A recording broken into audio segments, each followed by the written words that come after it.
स्वागत है आप लोगों का इस वीडियो में।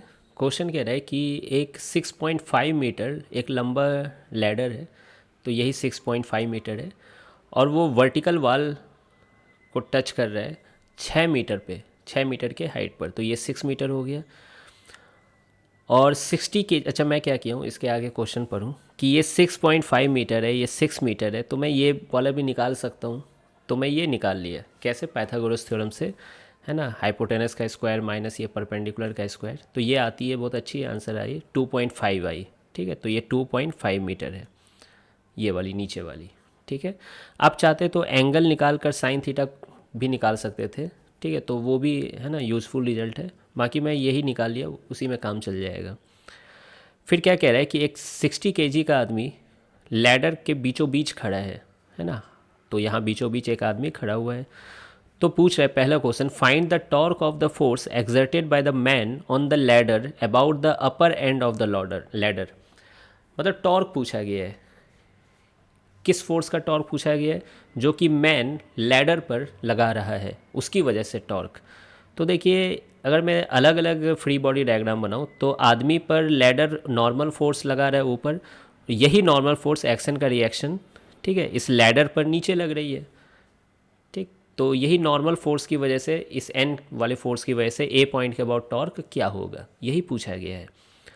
तो चलिए निकाल लेते हैं। सबसे पहले एन की वैल्यू निकालनी होगी, तब तो टॉर्क की वैल्यू पता चलेगी। तो देखिए, इस पर मैं अगर एफ बी डी बनाऊँ तो नॉर्मल ऊपर लग रहा है पैरों पर इस आदमी के, और इसकी खुद की वेट एम जी 60 जी नीचे लग रही है, और नेट फोर्स 0 है, इक्विलिब्रियम में है ये, तो नॉर्मल इक्वल टू क्या हो जाएगा, 60 जी हो जाएगी। ठीक है, अब बताइए इसकी वजह से टॉर्क क्या होगा, है ना, ए पॉइंट के अबाउट। तो नॉर्मल इनटू परपेंडिकुलर डिस्टेंस। अब देखिए, नॉर्मल तो फोर्स इस लाइन के लॉन्ग लग रही है, क्या ये परपेंडिकुलर डिस्टेंस हो जाएगा इस पॉइंट के लिए। अब आप समझिए, ये 6 मीटर है और ये मिड पॉइंट है ना, बीच में खड़ा था, तो क्या आप उम्मीद कर सकते हो कि नहीं, ये वाला भी जो होगा डिस्टेंस 2/2.5/2 होगा, ये वाला मीटर। ठीक है, अगर आपको ऐसे नहीं फील आ रही है तो फिर आप सिमिलर ट्रायंगल भी लगा सकते हो, ये ट्रायंगल और ये ट्रायंगल। ठीक है, ये लेंथ इस पूरे वाले लेंथ का आधा था, तो ये वाला लेंथ भी इस पूरे वाले लेंथ का आधा होगा, तो ये भी आधा होगा, ये भी आधा होगा। शायद समझ रहे होगे आप, है ना, ये बीचों बीच मिड पॉइंट है ये, है ना, कहा गया है क्वेश्चन में। तो बस हो गया, नॉर्मल इंटू क्या हो जाएगा, 2.5 डिवाइडेड बाई 2। नॉर्मल की वैल्यू 60 जी है, जी की वैल्यू 9.8 रख लेते हैं, इंटू 2.5/2। तो इसको आप सॉल्व करो, 735 आ जा रहे हैं। तो ए पॉइंट के अबाउट टॉर्क निकल गया 735 न्यूटन। ठीक है, जैसा मैं डायग्राम बनाया, अच्छा एससीबी में है ना, यहाँ थोड़ा मिस्टेक किया गया है ना, वहाँ 700 मतलब शायद 750 ऐसा कुछ दिया हुआ है, या 740 750 दिया हुआ है। ठीक है, तो वो गलत है ना, यही आंसर आएगा। इनफैक्ट आप 10 भी पुट कर दोगे तो भी इसी के आसपास आंसर आएगा, इतना चेंज नहीं करेगा। इनफैक्ट इस पूरे क्वेश्चन का ही आंसर गलत दिया हुआ है, मैं दूसरे भी क्वेश्चन, दूसरे भी जो पॉइंट्स हैं उसका भी शायद आंसर गलत दिया हुआ है ना। तो ए पॉइंट के अबाउट आपको टॉर्क पता चल गया। नेक्स्ट सेकंड क्वेश्चन पूछा गया है, assuming the weight of the ladder to be negligible. अच्छा, लैडर की वेट को नेग्लेक्ट कर देना है, यानी लैडर की वजह से एमजी नहीं लगाना है यहाँ पर। And assuming the wall to be smooth, और दीवार को स्मूथ बनाना है, स्मूथ मानना है। Find the force exerted by the ground on the ladder, लेकिन ग्राउंड पे कोई कमेंट नहीं कहा है।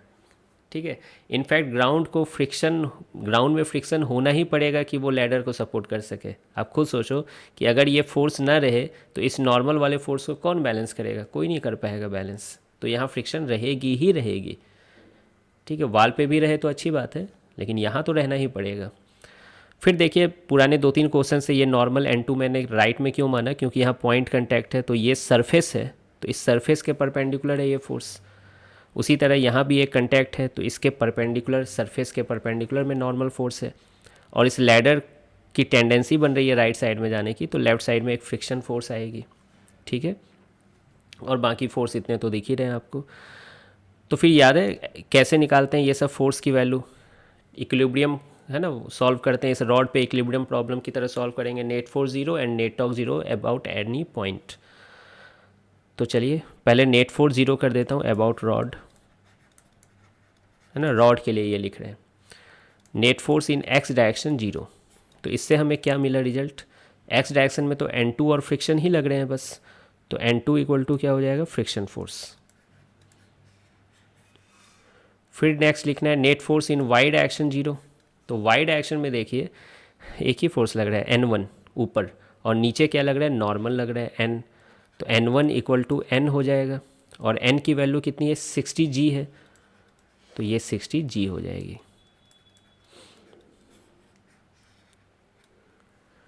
तो आई होप कि आपको ये समझ में आ गया होगा, N1 equal to 60G। Next torque 0 करना होता है, तो नेट टॉर्क मैं B पॉइंट के अबाउट 0 कर ले रहा हूँ, है ना, किसी एक पॉइंट के अबाउट 0 करना होता है। चूँकि B से ज़्यादा फोर्स पास कर रहे हैं तो मैं B पॉइंट के अबाउट टॉर्क 0 कर दिया।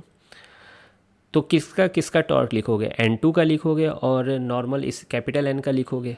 N2 की टॉर्क देखिए क्लॉकवाइज है, N की टॉर्क एंटी क्लॉकवाइज है, ठीक है। तो दोनों को मैं अलग अलग साइड में लिख लूँगा। N2 इंटू परपेंडिकुलर डिस्टेंस, ये यही तो परपेंडिकुलर डिस्टेंस हुआ इस पॉइंट के लिए, है ना, इस फोर्स को आप आगे, है ना, प्रोड्यूस कर लो, तो यही तो परपेंडिकुलर डिस्टेंस है जो कि कितना है, 6 है। कैपिटल N के लिए कितना है परपेंडिकुलर डिस्टेंस, तो ये है, आप देख पा रहे हो, इसको आगे प्रोड्यूस कर लो, ये परपेंडिकुलर डिस्टेंस है जिसकी वैल्यू कितनी है, 2.5 डिवाइडेड बाई 2। तो देखो N2 की वैल्यू कितनी हो गई, नॉर्मल की वैल्यू की है, कैपिटल N की वैल्यू 60G है, divided by 6 into 2.5 divided by 2। तो N2 की वैल्यू आ गई क्या हो जाएगा, 6 से ये कट जाएगा, 10 हो जाएगा, और ये 5/4 यानी 10G इंटू 5/4। फिर से आप 2 से काट सकते हो, तो आ जाएगा आपको 25/2 इंटू जी। अब जी की वैल्यू रख लेते हैं, 9.8 ही रख लेते हैं। तो ये आ रहा है N2 की वैल्यू 122.5 के अप्रॉक्स, एग्जैक्ट यही आ रहा है, अप्रॉक्स भी नहीं, यही आ रहा है, ठीक। अच्छा N1 की 60G की वैल्यू भी निकाल लेते हैं यहाँ पर, 60 इंटू 9.8, ये आ रहा है आपको 588 न्यूटन। अब देखिए N2 की जो वैल्यू होगी, फ्रिक्शन की भी वही वैल्यू होगी, ये बात आप समझ ही रहे हो, है ना, क्यों N2 इक्वल टू फ्रिक्शन है। तो हमारी दो आंसर आ गई, फ्रिक्शन की वैल्यू आ गई 122.5 न्यूटन, और N1 की वैल्यू कितनी आ गई, 588 न्यूटन, ठीक है। तो इस फोर्स को आंसर की में दिया गया है कि ये हॉरिजॉन्टल फोर्स है और ये क्या है, वर्टिकल फोर्स है ना, ये ऐसे फ्रिक्शन लग रही थी और इधर N1 ऐसे लग रही थी। कोई अगर आपसे ये नेट फोर्स पूछ दे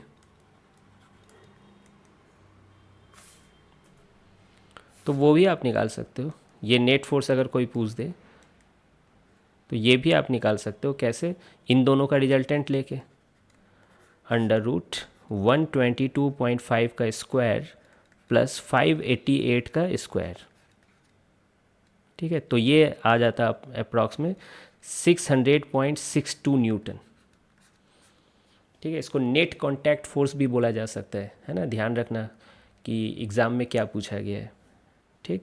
जैसे यहाँ कुछ नहीं बोला गया तो ज़्यादा जो है ना, ज़्यादा जो उम्मीद है वो नेट कांटेक्ट फोर्स ही निकालने के लिए पूछा जाता है, ठीक है। वो तो आंसर की में पीछे देख लेने पे पता चल गया कि वर्टिकल और हॉरिजॉन्टल अलग अलग ही बताना था, बाकी नेट कांटेक्ट फोर्स, है ना, रिजल्टेंट लेके बता देना चाहिए था ये आंसर। तो आई होप कि आपको ये सॉल्यूशन समझ में आ गया होगा, है ना। आंसर मैच नहीं कर रहा है उसका टेंशन मत लो, ये सही है ना सॉल्यूशन। बाकी मिलते हैं फिर नेक्स्ट वीडियो में।